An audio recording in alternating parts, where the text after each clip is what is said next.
The silence of the Nevada desert is unlike anywhere else in America. On a map, it's just empty space, miles of dust and sagebrush, interrupted by the quiet ghosts of mining towns that came and went with the fortunes of silver and gold. Harridge, Nevada, looked like any other. A scattering of clapboard buildings, a single gas station, a diner boasting homemade pie, and a population sign boasting 241 residents.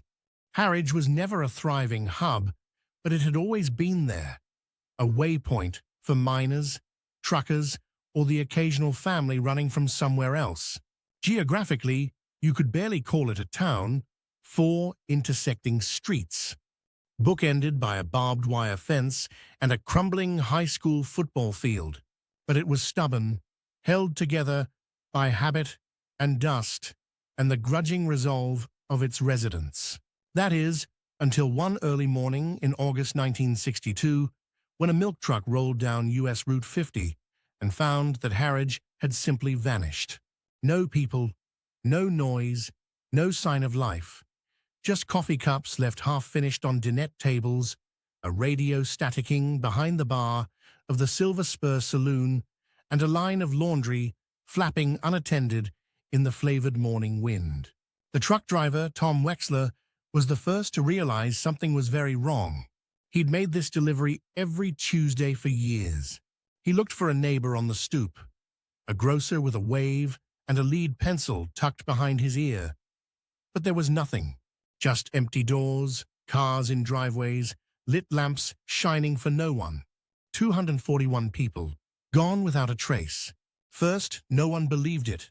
A prank, they said. A collective hangover, maybe, after the county fair the day before.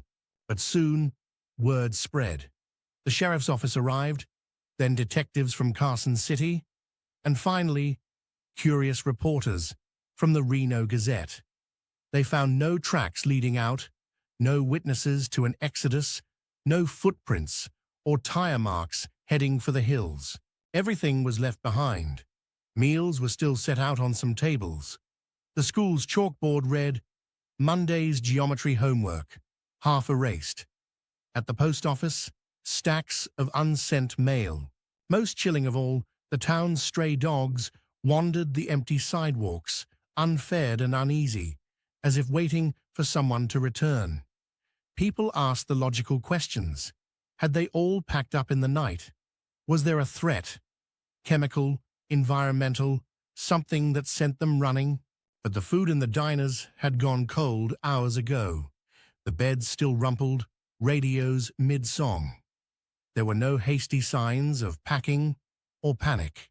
Over the following days, search parties fanned out across the desert. Pilots scanned the salt flats from above. Not a single footprint, tire tread, or scrap of clothing was found. Seismographs showed no hint of quake or sinkhole. There were no letters, no phone calls, no farewells sent to loved ones outside. Stories began to pile up, as stories do. A prospector swore he'd seen strange lights pulsing on the western hills that night. The authorities, for their part, searched for rational explanations. Foul play seemed impossible. Organized crime,